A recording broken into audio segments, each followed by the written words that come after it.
नमस्कार, मी पंजाब डक। आज आहे 24 जुलै 2025 आणि मी माझ्या शेतामध्ये इथं कापसाचं शेत आहे। हे आमच्या शेतातलं 200 वर्षापूर्वीचं हे वडाचं झाड आहे।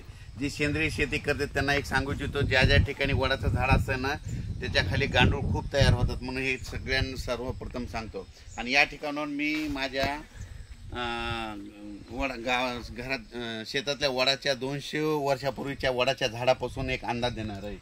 तर ह्या वडाच्या झाडापासून एक तुम्हाला सांगू इच्छितो, राज्यामध्ये आज सांगायचं तर 24 जुलैपासून ते 27 जुलैपर्यंत राज्यात वेगवेगळ्या भागात जोराचा पाऊस पडणार आहे। कुठं रिमझिम पडणार आहे, कुठं मुसळधार पडणार आहे, कुठं 8 वृष्टी होणार आहे, म्हणून हा अंदाज लक्षाचा।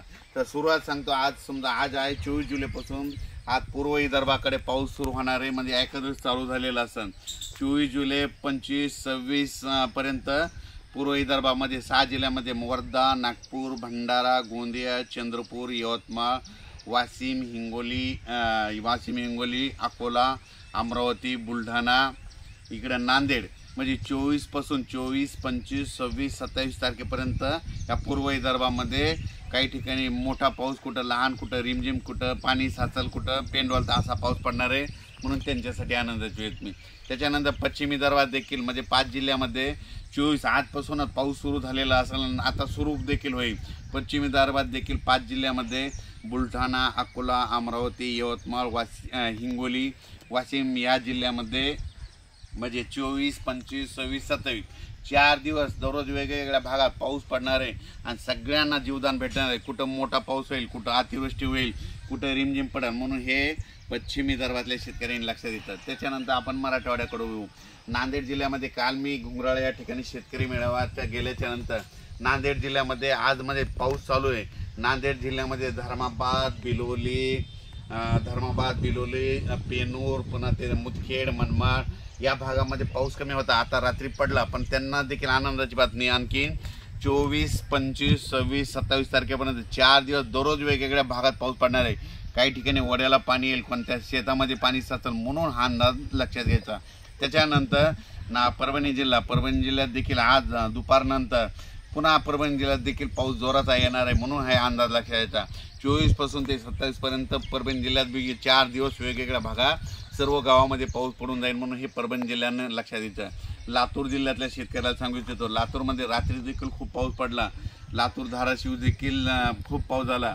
तर त्या 2 जिल्ह्याला सांगू इच्छितो, लातूर आणि धाराशिवमध्ये 24, 25, 26 पर्यंत 27 तारखेपर्यंत लातूर आणि धाराशिवमध्ये दररोज वेगवेगळ्या भागात जोरदार पाऊस पडणार आहे, कुठं मुसळधार पडणार आहे, कुठं रिमझिम पडणार आहे, कुठं पेंदवळता पडणार आहे, पण त्या 4 दिवसामध्ये सगळीकडं कोणी त्या पावसातून वंचित राहणार नाही।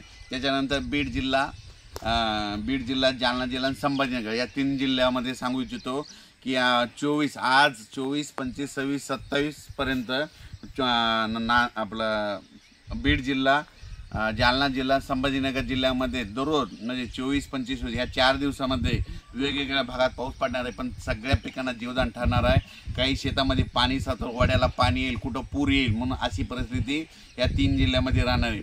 त्याच्यानंतर नगर जिल्ह्यामध्ये वळू।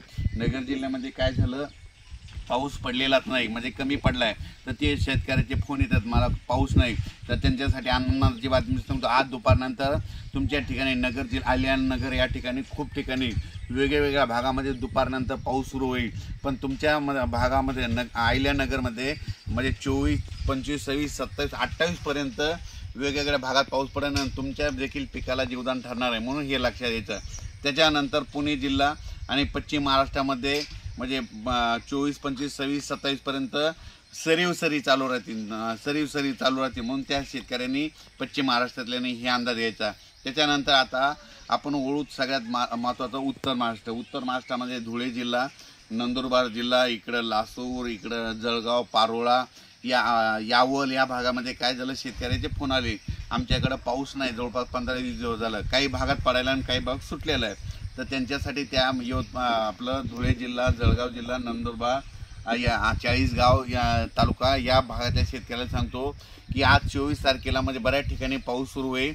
25ला आणखीन थोडा वाढणार आहे, 26ला जास्त वाढेल आणि 26, 27ला मात्र तुमच्या इकडे चांगला रिमझिम पाऊस पिकाला पडणार आहे, म्हणून या उत्तर महाराष्ट्र खानदेशल्या शेतकऱ्यांनी हा अंदाज लक्षात घ्यायचा। त्याच्यानंतर आपण इकडं वळू, खानदेशाकडे वळू, जळगावकडे वळू. जळगावकडल्या शेतकऱ्याला सांगू इच्छितो आणि जळगावच्या घाटाच्या खाल्ल्या शेतकऱ्याला सांगू इच्छितो. टुणकी ते नांदुरा त्या भागात देखील काही भागामध्ये घाटाच्यावर बुलढाण्याकडे पाऊस झाला आणि खाली झालेला नाही. तर त्यांना देखील सांगतो ह्या 4 दिवसामध्ये 24, 25, 26, 27 जुलैपर्यंत चांगला पाऊस पडणार आहे, म्हणून हा अंदाज लक्षात घ्यायचा. पण राज्यात मात्र या म्हणजे आता ह्यामध्ये 27 तारखेपर्यंत कोणी याच्या पावसात वंचित राहणार नाही. सगळीकडे पाऊस पडून जाईन, सगळ्याला जीवदान ठरणार आहे. त्याच्यानंतर 28 तारखेपासून राज्यातला पावसाचा जोर ओसरणार. 29 तारखेला परत पूर्व विदर्भ, पश्चिम विदर्भाकडे चांगलं ऊन पडणार, म्हणून शेतीचे कामे करून घ्यायला काही हरकत नाही, म्हणून हे अंदाज लक्षात घ्यायचा. त्याच्यानंतर हे पाऊस गेल्याच्या नंतर 28 तारखेच्या नंतर पाऊस विश्रांती घेतल्याच्या नंतर 28 जुलैच्या नंतर विश्रांती घेतल्याच्या नंतर मग ऑगस्टच्या मात्र दुसऱ्या आठवड्यात पाऊस येणार आहे. मग शेतकऱ्यांनी तोपर्यंत 10-12 दिवसामध्ये शेतीचे कामे करून घ्या. म्हणजे 28 जुलैपर्यंतच पाऊस आहे. त्याच्यानंतर 10-12 दिवसानंतर परत काय होणार आहे, थोडी विश्रांती देईल शेतकऱ्याला कामं करण्यासाठी. आज जर हे पाऊस नाही थांबला तर हे सगळे जे एवढं पीक आलेलं आहे ना, हे कापसं इतक्या पावसानं आमच्याकडले उंबळत आहेत, म्हणून हे लक्षात घ्यायचं. आणि अचानक वातावरणात बदल झाला तर लगेच एक मेसेज दिला जाईल.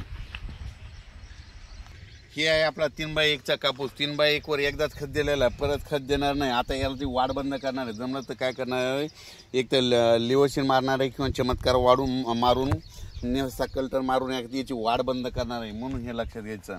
आणि या कापसाला 2 फवारण्या केलेल्या आहेत, 3 फवारण्या झालेल्या आहेत. सुरुवातीला काय केलं तर हुमिक जेल एक मारलं होतं, चॅलेंजर एक मारलं होतं. त्याच्यानंतर BSF कंपनीचं सेपिना देखील मारलेलं होतं. हे असा प्लॉट आहे आणि याला 3 फवारण्या झालेल्या आहेत.